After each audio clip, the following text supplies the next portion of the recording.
Ecclesiastes chapter 4. So I returned and considered all the oppressions that are done under the sun. And behold, the tears of such as were oppressed, and they had no comforter. And on the side of their oppressors there was power, but they had no comforter.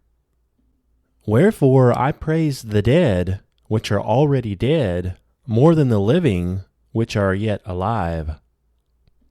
Yea, better is he than both they, which hath not yet been, who hath not yet seen the evil work that is done under the sun. Again I considered all travail, and every right work, that for this a man is envied of his neighbor. This is also vanity and vexation of spirit. The fool foldeth his hands together, and eateth his own flesh. Better is a handful with quietness than both the hands full with travail and vexation of spirit. Then I returned, and I saw vanity under the sun. There is one alone, and there is not a second. Yea, he hath neither child nor brother. Yet is there no end of all his labor? Neither is his eye satisfied with riches.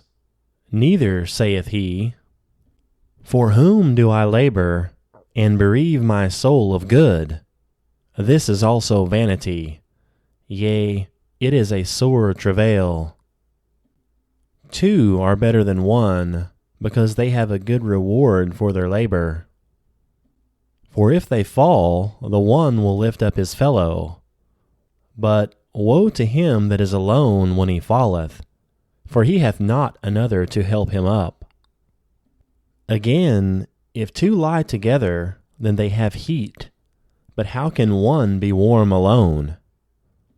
And if one prevail against him, who shall withstand him? And a threefold cord is not quickly broken. Better is a poor and a wise child than an old and foolish king, who will no more be admonished. For out of prison he cometh to reign, whereas also he that is born in his kingdom becometh poor. I considered all the living which walk under the sun, with the second child that shall stand up in his stead. There is no end of all the people, even of all that have been before them. They also that come after shall not rejoice in him. Surely this also is vanity, and vexation of spirit. Chapter 5. Keep thy foot when thou goest to the house of God, and be more ready to hear than to give the sacrifice of fools, for they consider not that they do evil. Be not rash with thy mouth, and let not thine heart be hasty to utter anything before God. For God is in heaven, and thou upon earth. Therefore let thy words be few. For a dream cometh through the multitude of business, and a fool's voice is known by multitude of words. When thou vowest a vow unto God, defer not to pay it, for he hath no pleasure in fools. Pay that which thou hast vowed. Better is it that thou shouldest not vow, than that thou shouldest vow and not pay.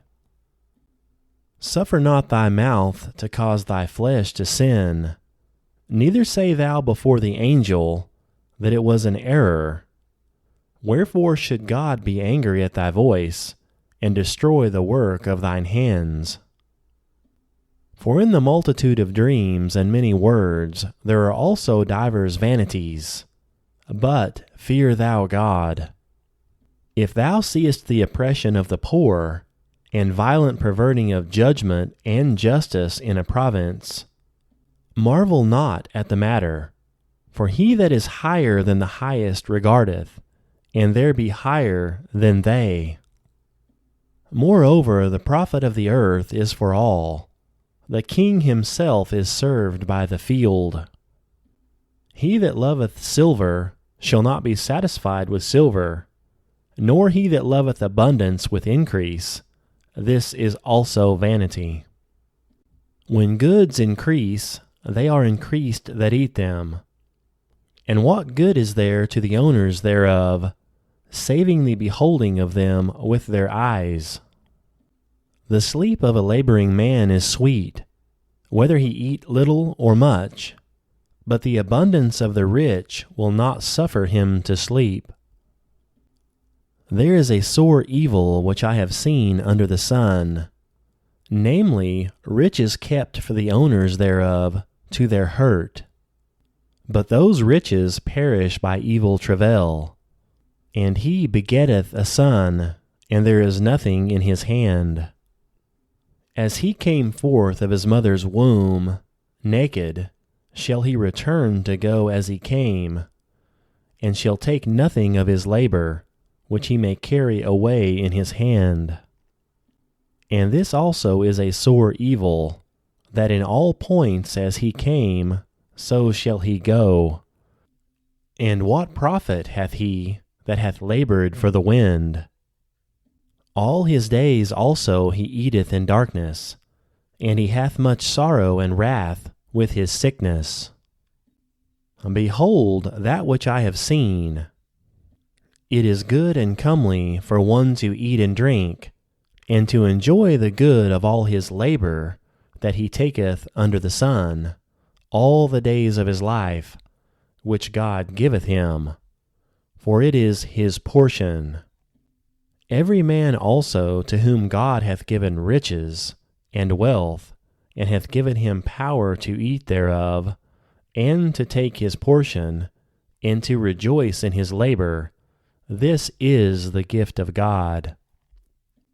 For he shall not much remember the days of his life, because God answereth him in the joy of his heart. Chapter 6.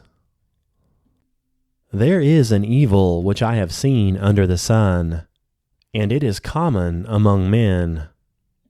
A man to whom God hath given riches, wealth, and honor, so that he wanteth nothing for his soul of all that he desireth. Yet God giveth him not power to eat thereof, but a stranger eateth it. This is vanity, and it is an evil disease. If a man beget 100 children, and live many years, so that the days of his years be many, and his soul be not filled with good, and also that he have no burial, I say that an untimely birth is better than he. For he cometh in with vanity, and departeth in darkness, and his name shall be covered with darkness. Moreover, he hath not seen the sun, nor known anything. This hath more rest than the other. Yea, though he live 1,000 years twice told, yet hath he seen no good. Do all not go to one place? All the labor of a man is for his mouth, and yet the appetite is not filled. For what hath the wise man more than the fool?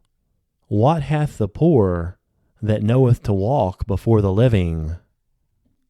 Better is the sight of the eyes than the wondering of the desire.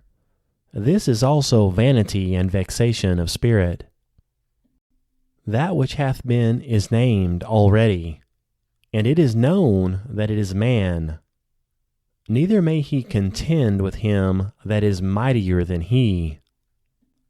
Seeing there be many things that increase vanity, what is man the better?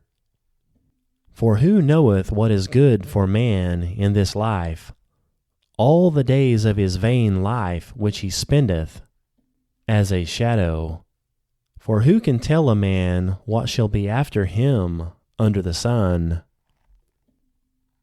Chapter 7.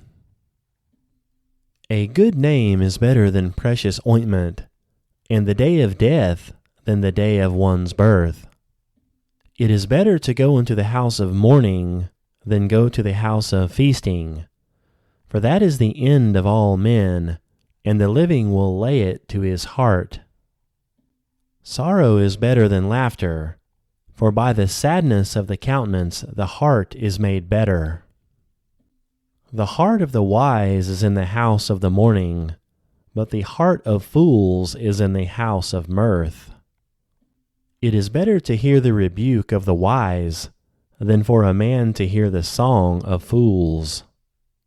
For as the crackling of thorns under a pot, so is the laughter of the fool. This also is vanity. Surely oppression maketh a wise man mad, and a gift destroyeth the heart.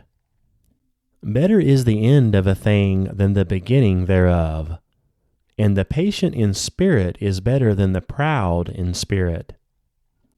Be not hasty in thy spirit to be angry, for anger resteth in the bosom of fools. Say not thou, what is the cause that the former days were better than these? For thou dost not inquire wisely concerning this. Wisdom is good with an inheritance, and by it there is profit to them that see the sun. For wisdom is a defense, and money is a defense, but the excellency of knowledge is that wisdom giveth life to them that have it. Consider the work of God, for who can make that straight which he hath made crooked? In the day of prosperity be joyful, but in the day of adversity consider. God also hath set the other one over against the other, to the end that man should find nothing after him. All things have I seen in the days of my vanity. There is a just man that perisheth in his righteousness, and there is a wicked man that prolongeth his life in his wickedness. Be not righteous over much, neither make thyself over wise. Why shouldest thou destroy thyself? Be not over much wicked, neither be thou foolish. Why shouldest thou die before thy time? It is good that thou shouldest take hold of this. Yea, also from this withdraw not thine hand, for he that feareth God shall come forth of them all. Wisdom strengtheneth the wise more than 10 mighty men which are in the city. For there is not a just man upon earth that doeth good and sinneth not. Also take no heed unto all words that are spoken, lest thou hear thy servant curse thee. For oftentimes also thine own heart knoweth that thou thyself likewise hast cursed others. All this have I proved by wisdom. I said I will be wise, but it was far from me. That which is far off and exceeding deep, who can find it out? I applied mine heart to know and to search, and to seek out wisdom, and the reason of things, and to know the wickedness of folly, even of foolishness and madness. And I find more bitter than death the woman, whose heart is snares and nets, and her hands as bands. Whoso pleaseth God shall escape from her, but the sinner shall be taken by her. Behold, this I have found, saith the preacher, counting one by one to find out the account. Which yet my soul seeketh, but I find not. One man among 1,000 have I found, but a woman among all those have I found not. Lo, this only have I found, that God hath made man upright, but they have sought out many inventions.